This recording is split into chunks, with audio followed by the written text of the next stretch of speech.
na kilipoanzishwa kiliweka kauli mbiu inasema kidumu Chama cha Mapinduzi. Maana yake hakikuundwa kuwa chama cha muda, kiliundwa kuwa chama cha kudumu.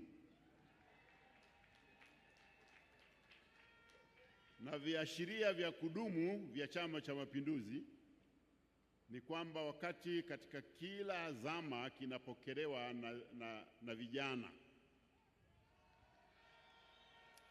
Sasa vijana watakuwepo leo na kesho watakuwepo vijana,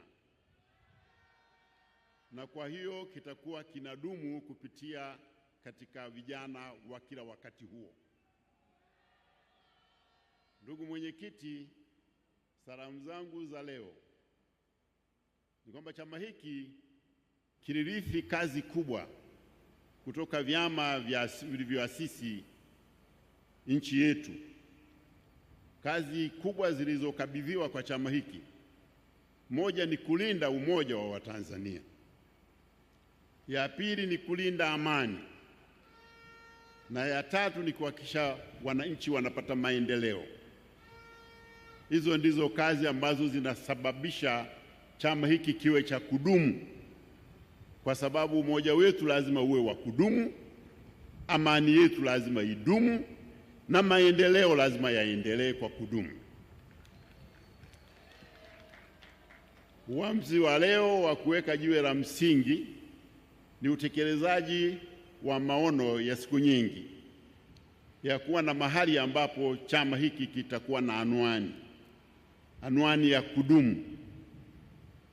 Na ingawa wanaweza kufikiri tumechelewa, lakini tumewahi. Maana tunajenga jengo katika mazingira mapya ya teknolojia mpya. Kama tungejenga wakati ule wa zamani, labda tungekuwa tunatamani kujenga tena.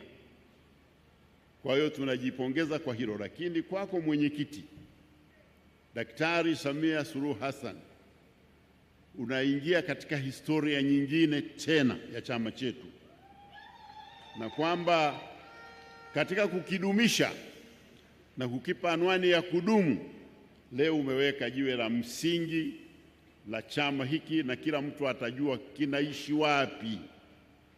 Na kwa sababu hiyo, kazi yangu ni kushirikiana na wana CCM kukupongeza kwa kazi hii muhimu itakayoleta maendeleo leo na kwa kudumu. Baada ya maelezo hayo, nawashukuru sana ndugu zangu.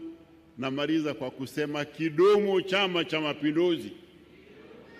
Narudia tena, kidumu Chama cha Mapinduzi. Asanteni sana.